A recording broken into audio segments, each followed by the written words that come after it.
कि सनातन में क्या ताकत होती है। कितने भी ये पादरी और मौलवी हैं पूरी दुनिया के, बागेश्वर धाम के इस आभास और इस शक्ति का सामना नहीं कर सकते। भाई साहब आप ओह क्या भूत आ रहे हैं इनके ऊपर। टोपी वालों को भी सीताराम बुलवा देंगे, आपकी न्यूज पर बोल देते हैं। क्यों चिंता कर रहे हो तुम? इस्लाम और हिंदू भी यकसानियत हो ही नहीं सकती। कितने मुसलमान मेरे खिलाफ है, वो तो माफ करना, मेरे हिसाब से ये ढोंगी है।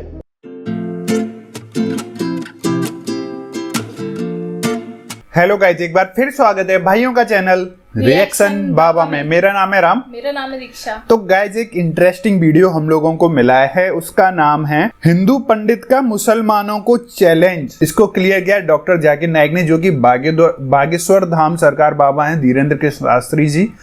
उन्होंने बोला है कि कोई भी मौलाना या पादरी बाबाओं की मतलब होड़ नहीं कर सकता, बागेश्वर धाम की होड़ नहीं कर सकता, मतलब चमत्कारी वाली चीजों में अगर देखा जाए क्या सब है।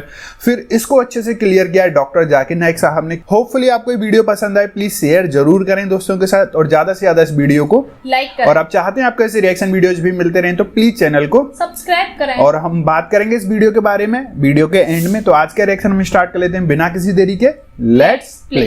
में आभास होता है, मन में तरंग जागती है कि अमुक व्यक्ति आएगा, उससे उसकी यह ऐसी पीड़ा हो सकती है। अच्छा, पहले से नाम ले करके और कलमबद्ध कर देते हो। ईश्वर की कृपा से ये सनातन की ताकत है कि वो सत्य निकलता है। और हम आपको बहुत अच्छे से जवाब दें कि सनातन में क्या ताकत होती है। कितने भी ये पादरी और मौलवी हैं पूरे दुनिया के, बागेश्वर धाम के इस आभास और इस शक्ति का सामना नहीं कर सकते। तो मुझे ये बताइए, आपके भारत में चादर चढ़ाना विश्वास श्रद्धा है, लेकिन भारत में अर्जी का नारियल बांधना अंधविश्वास है। भारत में कैंडल जलाना श्रद्धा है, लेकिन बागेश्वर धाम की अर्जी लगाना अंधविश्वास है। ये दोगलापन लोग लाते कहाँ से हैं? हमें तो इस बात पे हंसी आ रही है। हम बहुत मनमौजी आदमी है। तो आपको इसका मतलब आपके इष्ट ने पहले ही बताया होगा कौन पीछे लगा है, कितने पैसे देकर लगा है? आभास बिल्कुल बिल्कुल छतारी कथा 1.5 महीने 2 महीने पहले लगभग भाई साहब हुई होगी। हमारी तो पहली बार आपसे बात हो रही, कभी प्रत्यक्ष मिलना तो आप हम बहुत साधारण आदमी हैं भैया।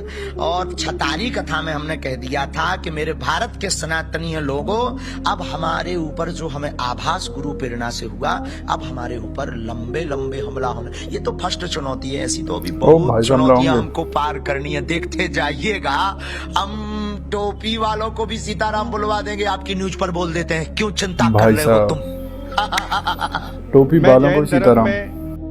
जैन परिवार में जन्म हुआ हूँ और अधिकतर जो घर में जन्म लेते हैं उसी धर्म का पालन करते हैं, लेकिन मैं इंसानियत धर्म मानता हूँ और तमाम धर्म की किताबों को पढ़ता हूँ और तमाम लिखी हुई अच्छी बातों को मैं ज्ञान करता हूँ।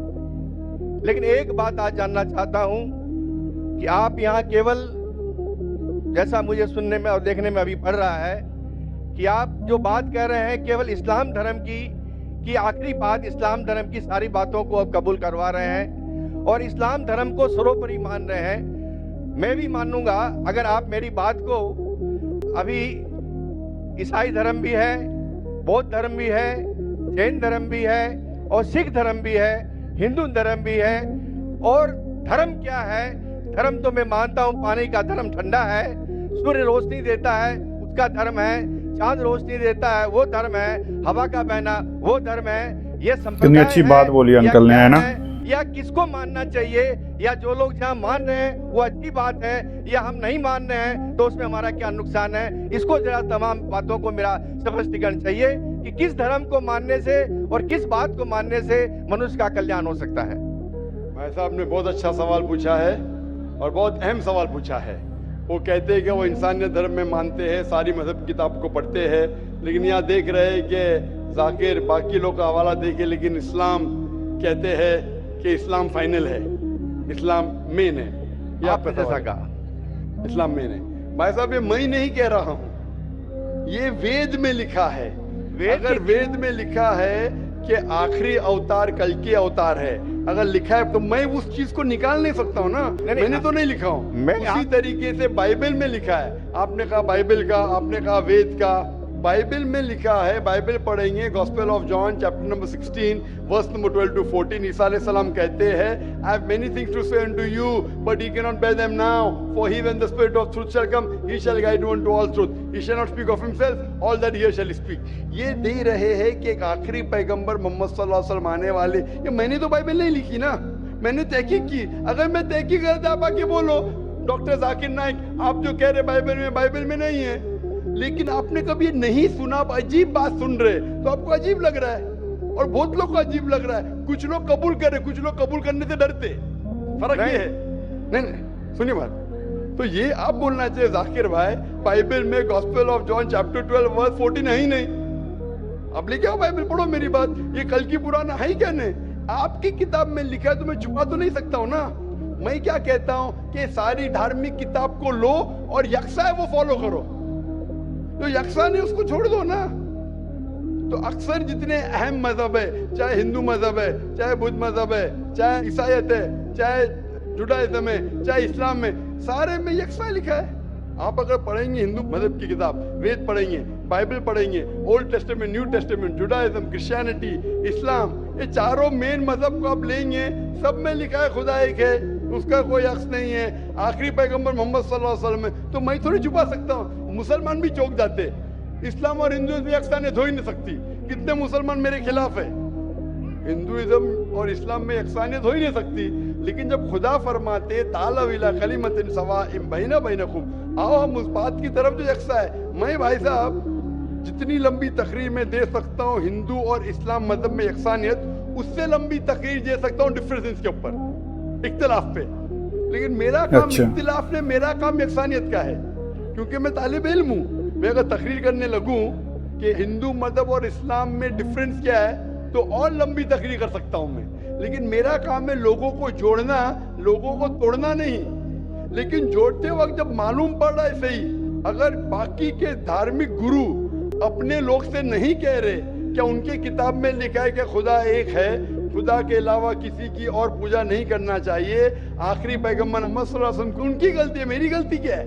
और मैं तो खुले मंच पे बोल रहा हूँ ना, और मैं कहता हूँ कि आओ आपके धार्मिक आदमी को लेकर, अगर गलती है बैठ के हम डिस्कशन करेंगे, जिस तरीके से मैंने श्री रविशंकर के साथ किया था। श्री रविशंकर हिंदुस्तान में सबसे ज्यादा माने जाने वाले इन स्क्रिप्चर्स में श्री रविशंकर है। उनके साथ मुनाजरा किया मैंने ओपन स्टेज के ऊपर, ओपनली। तो इसके अंदर अगर हक बात सामने आ रही है, लोग हक कबूल कर रहे, उसमें क्या है? आप मुझे ऐसी कोई चीज लेके आओ जो मैं नहीं मानता हूं और कुरान और वेद में लिखे मैं फौरन मानूंगा। अब एक चीज पेश करो मुझे, एक जो कुरान और वेद में लिखा है जिसमें मैं अमल नहीं करता हूं, फौरन अमल करूंगा। ऐसा समझ रहे क्या बोल रहा हूं मैं? इसको कहते हैं इंसानियत। खाली मुंह से बोलना इंसानियत क्या है? ये तो पॉलिटिशियन का काम हो गया। मैं सब में मानता हूँ, सब में मानता हूँ, सब में मानता हूँ, तो अमल तो करो। जो आदमी अमल नहीं करता, सिर्फ मुंह से बोलता है, वो तो माफ करना मेरे हिसाब से ढोंगी है। वो जितने लोग आते प्लेटफॉर्म पे बोलते सर्वधर्म एक है, वो ढोंगी है, उन्होंने अपनी किताब ही नहीं पढ़ी है। ऐसे ढोंगी लोग से क्या बात करना? मैं हक की बात कर रहा हूँ। आप एक चीज मुझे दिखाओ जो कुरान और वेद में लिखी है, मैं फौरन मानूंगा। चैलेंज करता हूँ मैं, एक चीज लिखो जो आपके शास्त्र में लिखी और कुरान में लिखी है, फौरन मानूंगा मैं। इसको बोलते जिगर। यंग हूं मैं आपसे यंग हूं, लेकिन जिगर रखता हूं अल्हम्दुलिल्लाह। बड़े मंच पे सिर्फ यहाँ ने दिगर ममालिक में जाके बोलता हूँ, इसलिए लोग मुझसे डरते हैं। ये आ जाएगा तो पोल खुल जाएगा भाई, हमारी दुकान बंद हो जाएगी। आ जाएगा तो पोल खुल जाएगा, हमारी दुकान बंद हो जाएंगी।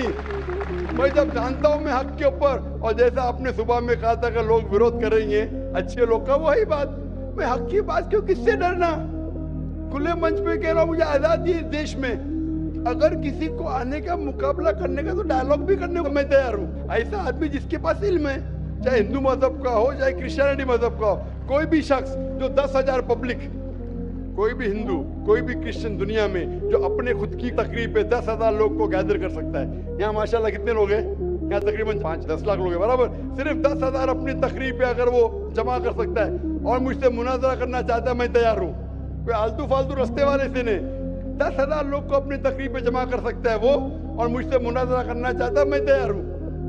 क्योंकि मैं हक की बात करता हूँ। खाली बोलना सर्वधर्म क्या है?